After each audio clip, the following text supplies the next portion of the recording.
First thing, calling a game in the big leagues versus calling a game in the minor leagues. Biggest difference. I would say in the minors, you're much safer with every pitch you have throwing it over the plate and a 2-0 count. In the big leagues, you got to be very smart about what you're throwing, when you're throwing it, when you're basically giving guys an opportunity to swing the bat. And if you don't know the exact approach that a lot of these hitters are trying to do in a hitter's count, it can make it difficult to call pitches. How much of a help does a veteran leadership in the staff do for you? Meaning, coming to a staff where it's veterans, Yeah. and as a young catcher, how big is that for you? It's big. You learn a lot from these guys quick, both game calling, like the flow of the game, I would say the speed of the game, situational baseball. For instance, it's like a big emphasis there is understanding how you help your pitcher any chance you can to get a free strike. And so, like, some teams do it really well, other teams don't do it as well, and that's something obviously the Dodgers have taught a really long time. Kershaw kind of gave me a good idea of like things like this. You go out and you get a one pitch out, first batter. It's like strike one's free. Strike one's free to the second batter, and like I think like little things like that and understanding when you can take a free strike against a big league offense, it makes the world's difference. Did you have an awe moment like I am catching Clayton Kershaw today? Are you kidding me? Yeah, it's my second start. Second start was with Kersh here. We played the Angels at home, and it was the first couple innings. It was like, oh shoot, like I got to be on my P's and Q's. I got to call the right pitches. I got to catch the ball well. I got to be in control of the game. And then once we got through the first few innings, it was just kind of like compete mode with him. And like he's another pitcher out there, and I treat every pitcher like, all right, you go out there, I'm competing for you. Like I want you to go seven shutout. I want you to throw a no hitter. If you ask me, like sometimes we know that's not even in the picture, but that's my mindset. And so once I got into compete mode with Kersh, and like the last few with him have been really, really good. What is it about that slider? Freddie says he has a fastball until it's not. Yeah, that's exactly right. That's Freddie's seen it as a hitter behind him for years now, and it's a fastball until it's not. And I think that's what makes Clayton so special. One of the many things, obviously, about his pitching. But, yeah, when you have two of your main pitches with like a 40-30 usage, it's going to be really hard to pick one of the two.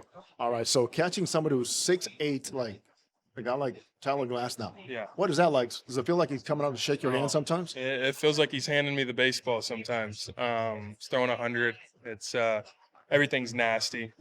Everything's moving a foot and a half, 2 feet. And so, yeah, I would say he's one of the tougher guys for sure. It's stuff over command, but he knows where to put the baseball. He knows he can just beat guys with his stuff. So at times it's like, well, hey, like we can get away with this and this just because it's Tyler Glasnow.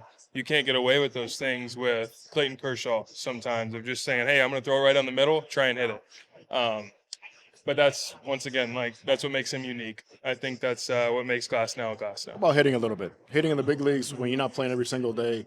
What is that motivating force or driving force to say, when I get my chance, this is the plan I need to stick with? Yeah, and I think I'm learning a little bit about that now. It's not easy to do this thing twice a week. It's not. And it's something I didn't want to understand that early on. I was like, no, I can still come up here and do the things that I've done my whole career, really make a difference to this team. And I don't want to ease away from the things that I've helped this team with since I've gotten here, but I for sure haven't left the offensive mark that I insisted on coming in. And that's, like I'd mentioned, it's been a big learning curve for me, understanding these guys, understanding they're not expecting me to do what I know I can do with my bat. Right now, it's just more understand these pitchers, like we were just talking about.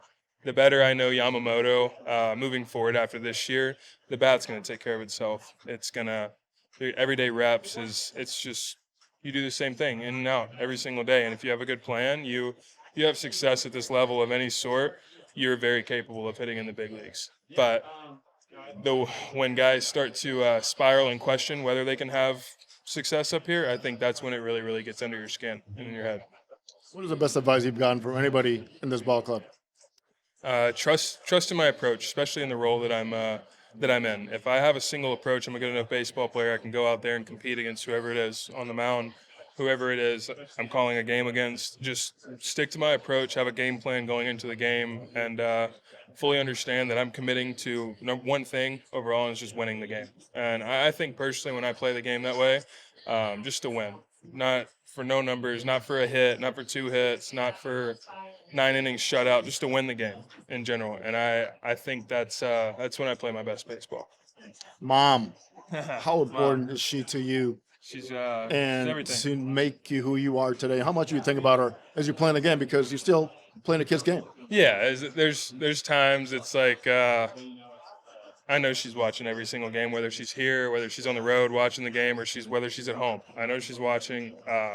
It's something that, one, I try to keep in the back of my head to keep me at peace sometimes. But no, she's the best. She's done everything for me up to this point in my life, and even still, she's going above and beyond for everything. She wants to make sure she sees me. She wants to make sure I'm doing all right. Through the rough patch here, rough patch there, she's calling me. She wants to make sure, just hear my voice, make me smile a little bit. So it's yeah, she's the best. Even though you have the third deck, fourth deck behind you, what is it like to go on that field and be behind the plate at Dodger Stadium? It's pretty cool. It's a feeling you'll never get anywhere else, no matter what stadium you play in. In all honesty, I'm a firm believer in taking the field here is different than everywhere else, all other 29. And that's something that I've kind of started to learn a little bit since being here. It's like when we come home, everyone's excited to play here. And it's like, it's a different environment. Young guy like I am on a veteran team, it's a blessing. And I never take it for granted. Quickfire. Favorite food? Favorite food? Probably sushi is very slept on. I'm a big sushi fan. I'd probably have to go with steak overall, though. Vacation spot? Vacation spot. Got to be the beach. I like the beach. Music? Music, probably, wow. If I had to have one music for the rest of my life, it'd probably be country. Off day in LA or at home? What would you do? In LA, in season, I'm a simple guy. There'll be times here and there that I'll go golf. That's if I do anything.